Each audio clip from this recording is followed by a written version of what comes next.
What is going on, everybody? Welcome back to the channel. In today's video, I want to show you guys how Google Fi operates in 2026 and compare it to T-Mobile with speed tests and the likes of that, and really talk about the plan offerings, the differences, and how you can save. So having said that, I will throw our referral link down below for Google Fi. If you're thinking about taking the plunge, please use it. It helps us out immensely for a statement credit as well. For those of you that don't know, Google Fi actually does utilize T-Mobile's towers. What it is Google Fi is what's known as an MVNO, or a mobile virtual network operator. But even though they share the same network, the experience could technically differ if you're using a T-Mobile device, or if you have somebody you know with a T-Mobile device standing right next to you. What this means is, since it is an MVNO, your data is deprioritized as opposed to somebody using the T-Mobile's tower right next to you. If you are going to use data to scroll online, if you're going to connect to a call, if you're sending a text message, it could take an extra second than somebody, again, right next to you using the T-Mobile network. So same towers, but a different experience.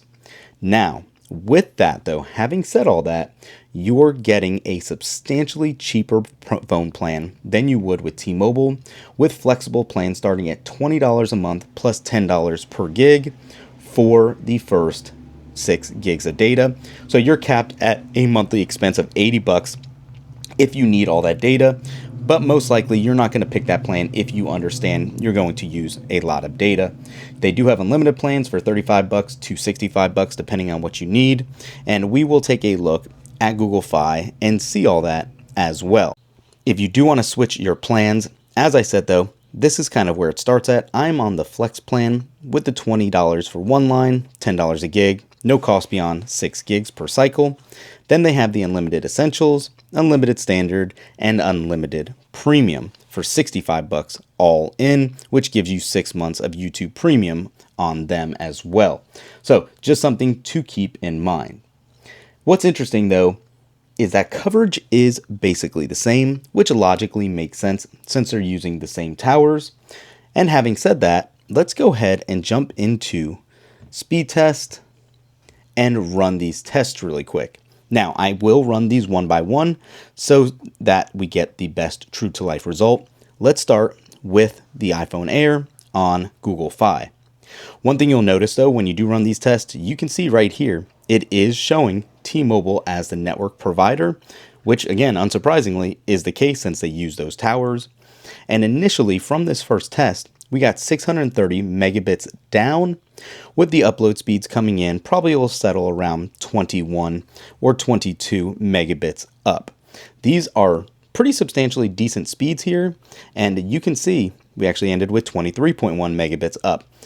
What you will recognize with T-Mobile running the same test is your download speed is typically a little higher, but they do vary depending on your location, how congested the network is, and things of that nature, but they are comparable nonetheless. If you're looking at other plans like Helium Mobile that's completely free for their base plans, you will see that even though it's not a main tower, it does still use T-Mobile and does pull in a little higher of a download speed. And having said that, with T-Mobile here, we got 739 megabits down, 36.8 up.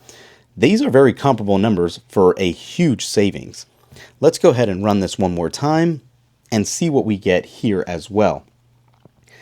Designed for Fi phones can actually switch networks and optimize connections.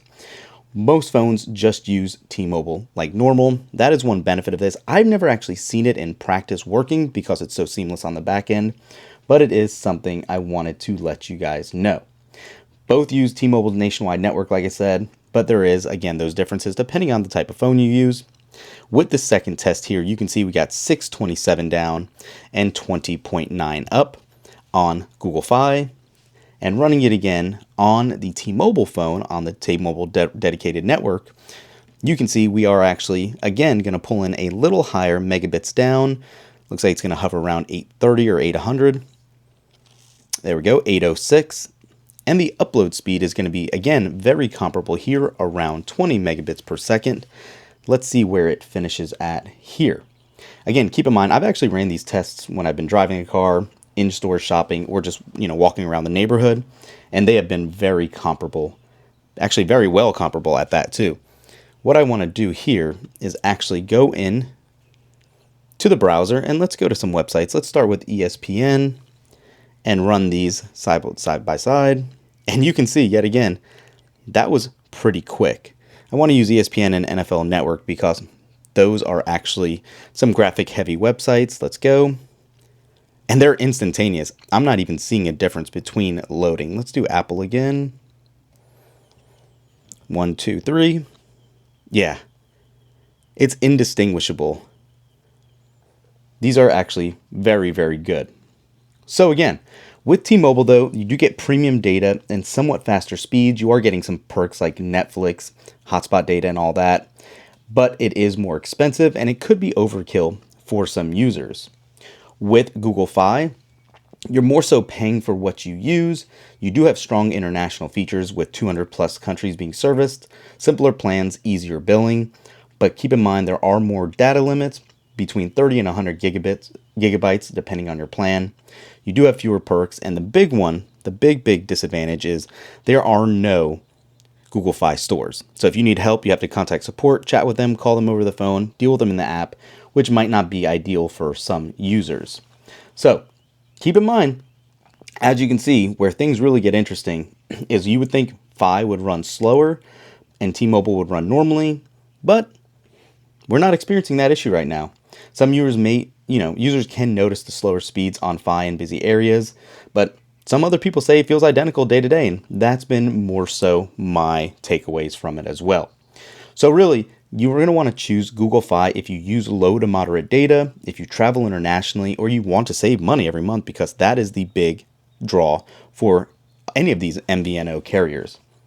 If you want T-Mobile though, it's going to be the go-to choice if you use a lot of data, you want consistent top speeds, and you care about all those perks they include, because you're not getting them with Google Fi. So the honest truth is Google Fi is one of the smartest phone platforms and plans in 2026 if you don't need all that unlimited high-speed data all the time. But if you want the best speeds, the best perks, and no compromises, T-Mobile is still going to win. So ultimately, this comes down to you guys. Would you switch to a plan that charges you based on usage or stick with unlimited? Let me know in the comments, and I'll see you in the next one. Peace.